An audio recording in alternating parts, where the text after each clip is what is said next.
बिस्मिल्लाहिर्रहमानिर्रहीम। इब्न सीना रहमहुल्लाह से किसी ने पूछा, बेशऊर और अहमक कौम किसे कहते हैं? इब्न सीना उस वक्त किसी किताब के मुताले में मुनहमिक थे। किताब बंद करके सवाल करने वाले की तरफ बनज़रे अमीक देखा, गोया बेशऊर और अहमक वही हो जिसने मुताले में खलल डाल दिया। आलम इस्तगराक से बाहर निकल कर बड़े हुए बालों को समेट कर पीछे किया और गोया हुए बेशऊर और अहमक जो कौम ज़्यादा सवाल और अमल कम करे, या अमल ज़्यादा और सवाल बिल्कुल ना करे, मुखलिस हो लेकिन अकल ना हो, या अकल हो और खलूस ना हो, धोखे पर धोखा खाना जिसकी फितरत और धोखा देना जिसकी आदत हो, हर एक को शक से देखे, कोई इस पर भरोसा ना करे, अपनी गलतियों का जिम्मेदार औरों को करार दे, कांटा भी पैरों में चुभ जाए तो इसको अपने खिलाफ आलमी तौर पर कांटों की साजिश समझे। रावी कहता है कि इब्ने सीना ने आगे कहा, उनकी इबादतें लंबी हों, अपनी इबादत गाह में दाखिल हों तो चप्पल चोरी होने की फ़िक्र में मुब्तला हो जाएं, और दावा हो पूरी दुनिया की इमामत का।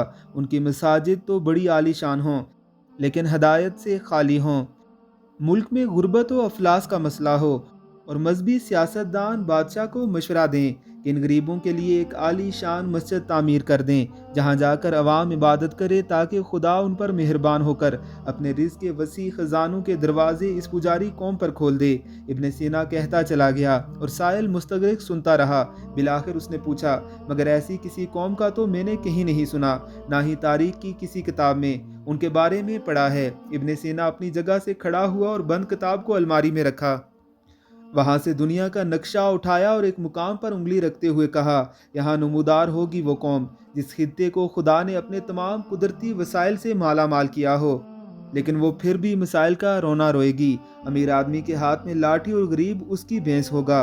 उसके लिबरल जो इंसानियत के चैंपियन होंगे अंदर से पिशाज होंगे। ये कौम सोने की ज़मीन पर भिखारी की तरह रहेगी।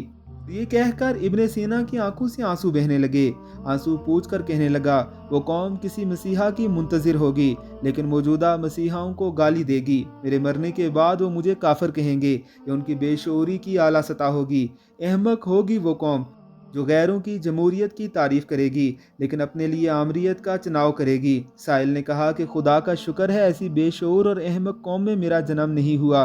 ये सुनकर इब्ने सीना ने कहा, अरे साहिल, देखना जब वो मेरी इन बातों को सुनेगी तो कहेगी कि ये बातें इब्ने सीना ने की भी नहीं हैं। ये उनकी बेशऊरी की आला तरीन सतह होगी और हमाकत की निचली तरीन।